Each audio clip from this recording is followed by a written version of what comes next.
अस्सलाम वालेकुम, welcome to my channel for new vlog.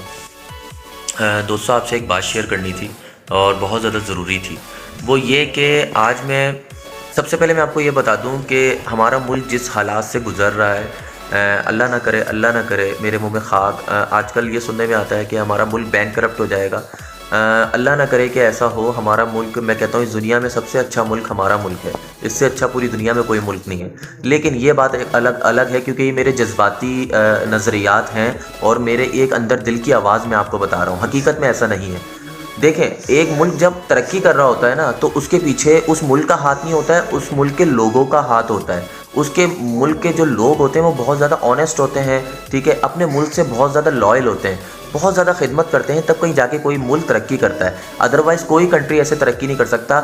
आप ये देख लें कि 1961 में जर्मनी बैंक करप्ट हो गया था। जर्मनी से ज़्यादा गरीब मुल्क इस दुनिया में कोई नहीं था, लेकिन उस मुल्क ने भी तरक्की की और उस मुल्क की इकॉनमी आज आसमान छू रही है, उसका जीडीपी आज आसमान छू रहा है, सिर्फ इसलिए कि वहाँ के लोग बहुत ज़्यादा सिंसियर थे और मेहनती थे और अपने मुल्क से मोहब्बत करते थे। सीन ये होता है कि आज मैं अपने ससुर के साथ बैंक गया हूँ, वहाँ से मैंने पैसे निकाले, हमने बैंक की जो प्रोसेस है वो हमने कंप्लीट किया, उसके बाद हमें कैश मिला, वो हमने वहीं पे गिन लिया, इसके बाद हम घर आए। देखिए, हम कोई कैशियर नहीं है कि हम नोट हाथ में लें और अंदाज़ा कर लें कि ये जाली नोट है या असली नोट है। अच्छा, उसके बाद जब हम घर आते हैं, हमने वो डिवाइड किया, जहाँ जहाँ हमने पैसे देने थे वो हमने निकाले। अच्छा, उसमें से एक नोट, मेरे जो ससुर हैं उन्होंने फ़ौरन अंदाज़ा लगाया कि एक जाली नोट है। तो जब हमने वो नोट अलग किया और बाकी नोटों से चेक किया तो वाकई वो जाली नोट था। तो मैं ये बताना चाह रहा हूँ कि अगर हमारे लोग जो हैं वो इस तरह की अगर हरकतें करेंगे तो हमारा मुल्क कभी भी तरक्की नहीं कर सकता, उल्टा हमारा मुल्क बैंक डिफ़ॉल्ट ही हो जाएगा। तो मैं आपको सबसे पहले नोट की शक्ल दिखाता हूँ और जो कुछ मेरे साथ हो चुका है, मैं नहीं चाहता कि वो सब कुछ आप लोगों के साथ हो। तो ये बहुत ज़्यादा ध्यान में आप लोगों ने रखना है कि अगर जाली नोट होता है तो उसकी पहचान क्या होती है, वो मैं आपको भी तस्वीर दिखा रहा हूँ। सबसे पहली चीज़ कि ये है एक असली नोट, ठीक है। ये मैंने अभी अपनी वाइफ से लिया है और मैं इसको इसलिए रखा है ताकि मैं जाली और असली में आपको फ़र्क बता दूं। देखें, सबसे पहली चीज़, ये जो हिस्सा होता है ये खुरखुरा होता है। इसको अगर आप यूं हाथ फेरेंगे नाखून अपना, तो आपको फील होगा जैसे डॉट डॉट है, ठीक है। इसके अलावा इसके कलर में, इसका कलर जो होता है वो एक जैसा होता है पूरे नोट में, ठीक है। इसके बाद अगर आप नोट को यूँ उठा के और यूँ देखते हैं तो देखिए ये कायदे आज़म नज़र आ रहे हैं, ये नज़र आएगा, ठीक है। इसके अलावा अगर आप बैक पे देखते हैं तो ये सब कुछ एक नॉर्मल प्रिंट की तरह, जिस तरह नोट होते हैं उसी तरह होगा और इसमें 19-20 भी कलर में फ़र्क नहीं होगा। इसके अलावा आप ये देख रहे हैं, आप 1000 का जो ये बना हुआ है, इसमें देखें आप, इसके कलर देखें आप, इसकी देखें, कोई ये स्टेट बैंक ऑफ पाकिस्तान ये लिखा हुआ है, ये बिल्कुल अपनी एक जिस तरह एक प्रिंटिंग होती है नोट की उसी तरह हुआ हुआ है। अच्छा, मैं आपको इसके बाद जाली नोट दिखाता हूँ। जाली नोट आपका ये रहा। अच्छा, जाली नोट में फ़र्क क्या है? सबसे पहले ये खुरखुरा नहीं है, ठीक है।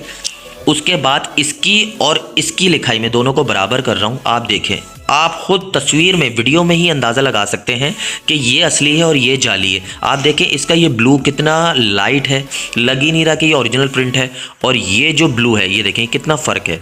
इसके बाद यहाँ से ये खुरखुरा आ रहा है, ये असली है तो ये खुरखुरा आ रहा है यहाँ से। इसके बाद आप देखें, इसमें ये कायदे आज़म भी नज़र आ रहे हैं और इसमें हम देखते हैं कायदे आज़म नज़र आ रहे हैं कि नहीं। देखें, बिल्कुल लाइट सा, बल्कि ना होने के बराबर, इसमें पता ही नहीं लग रहा कि कायदे आज़म हैं भी कि नहीं।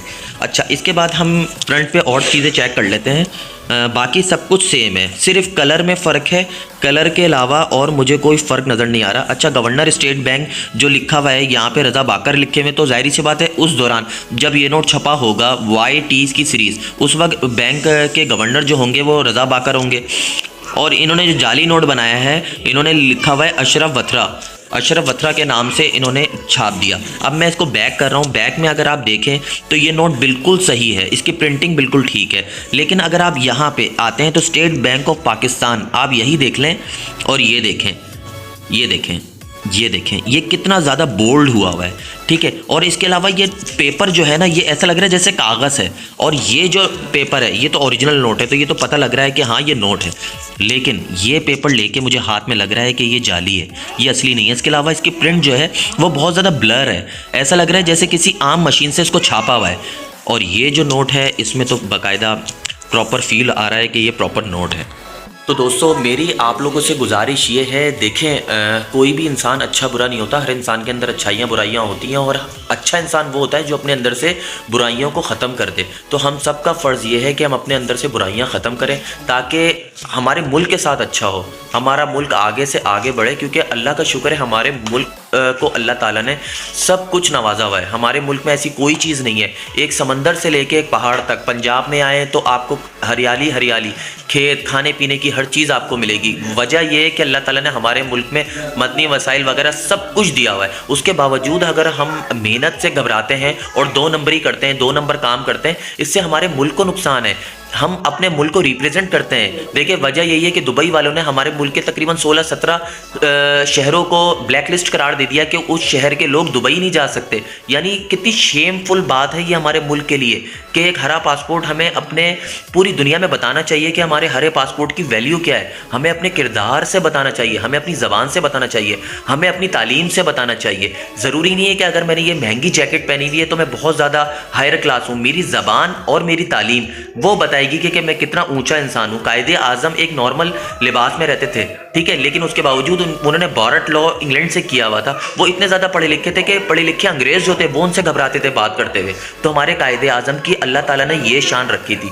तो मेरी आपसे एक छोटी सी रिक्वेस्ट है कि जितना ज्यादा हो सके अपने मुल्क के साथ सिंसियर रहें और किसी भी हवाले से 2 नंबरी ना करें और अपने बच्चों को ये चीज़ सिखाएं कि बेटा गलत काम गलत होता है और अच्छा काम अच्छा होता है, और अपने बच्चों को झूठ से बिल्कुल दूर रखें। इसके अलावा मैं आपसे रिक्वेस्ट करूंगा, अगर आज की वीडियो मेरी आप लोगों को अच्छी लगी हो तो आप इसको लाइक करें, सब्सक्राइब करें और ज़्यादा से ज़्यादा शेयर करें।